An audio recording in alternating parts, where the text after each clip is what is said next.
Hello and welcome to Art Song Notes. My name is Cara Alfano. Today we're going to be taking a look at Le Violette from the opera Pierrot et Demetrio, composed by Alessandro Scarlatti in 1694, with text by Adriano Morselli. So as a voice teacher, I love assigning this little aria to beginning voice students because it is a lot of fun to sing. The phrases in it are fairly short. There are a variety of Italian sounds presented through the text, and it helps to teach the singer the fun of having an interplay between the voice line and the accompaniment through call and response and echo. So in today's video, I'm going to take you through the pronunciation of the Italian text, as well as give you an English translation of this text and talk about what it means. And then we'll also take a look at the compositional structure of the aria, and then we will end with me giving you a few vocal technique tips to help aid you in your practicing of Le Violette. So the pronunciation of the Italian text of Le Violette is as follows. Rugiadose odorose, violette graziose, voi vi state vergognose, mezzo ascose fra le foglie, e sgridate le mie voglie, che son troppo ambiziose. The idiomatic translation for this text, as provided by Dr. Arthur Schupp in the 26 Italian Songs and Arias anthology, is as follows. Dewy, fragrant, graceful violets, you stand there modestly, half hidden among the leaves, and you rebuke my desires, which are too ambitious. So, breaking that all down into a main theme, I think could be as such. Oh, violets, please tell me if I'm mistaken to love someone who's above my station.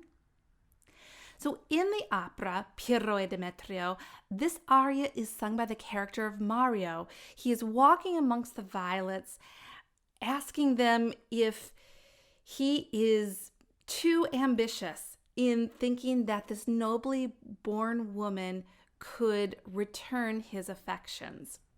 Now, in this opera, the aria is sung by a male character, but really, truly, this aria could be sung by anybody. And now what I want to do is talk about how you, the singer in the 21st century, can relate to this text. Well, let me ask you this.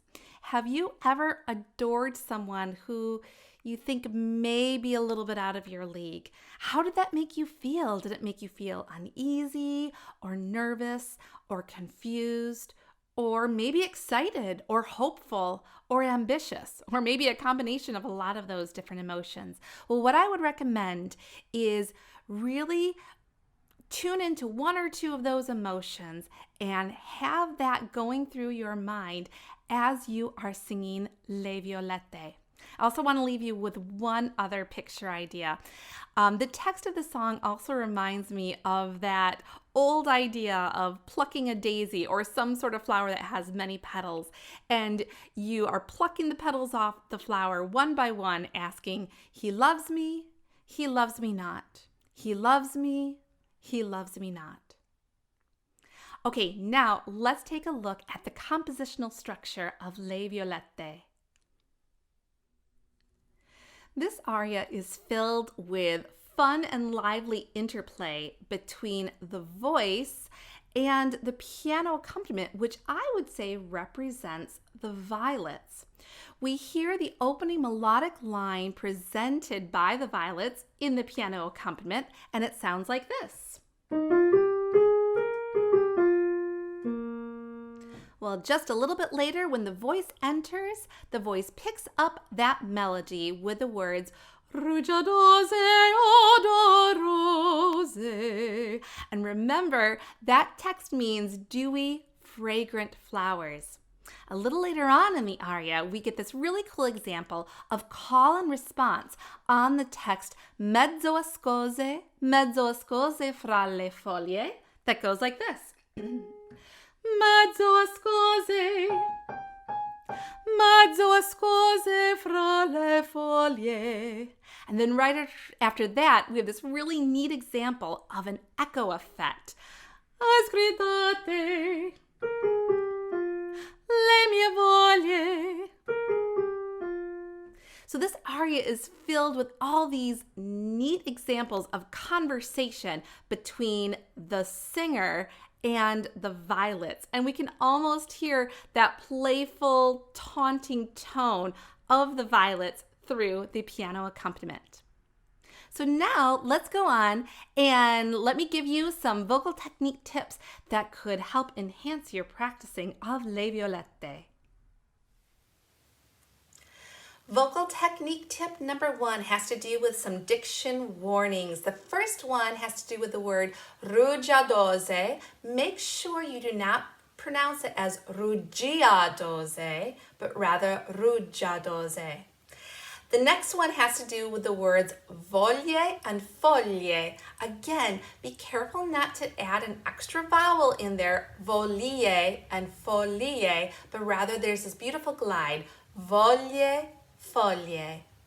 The next diction warning has to do with the word sgridate. Even though it begins with the letter S, make sure that that S becomes a voiced sound, which then really becomes a Z, sgridate. And then my last diction warning has to do with double consonants. Have fun with them when you see them in the words violette and mezzo and troppo. Notice how I just linger on those double consonants just a little bit longer. It's really important to do that so that way we are accurate with our word pronunciation. All right, here's the second vocal technique tip for you, and it has to do with breath inhalation, and that is take time when you take your preparatory breaths for your phrases. When we have an aria that is allegretto and sprightly and light, we can get tempted to take very quick, short breaths. But if we don't need to, don't do it. Give yourself time on the inhalation because then that will help you sing in a more legato fashion. It's like the difference between this. Rugiadose odorose and rugiadose odorose. That second one gave me the opportunity to take a little bit more breath in, which set me up for a really lovely legato line. My third technique tip has to do with the vowels.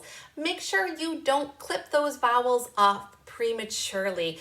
Remember, Italian is a very legato language, and so we want to sing all the way through the vowels. The one exception would be when we do have those double consonants, we will close off to the consonants just a little bit sooner so that way those double consonants are articulated properly.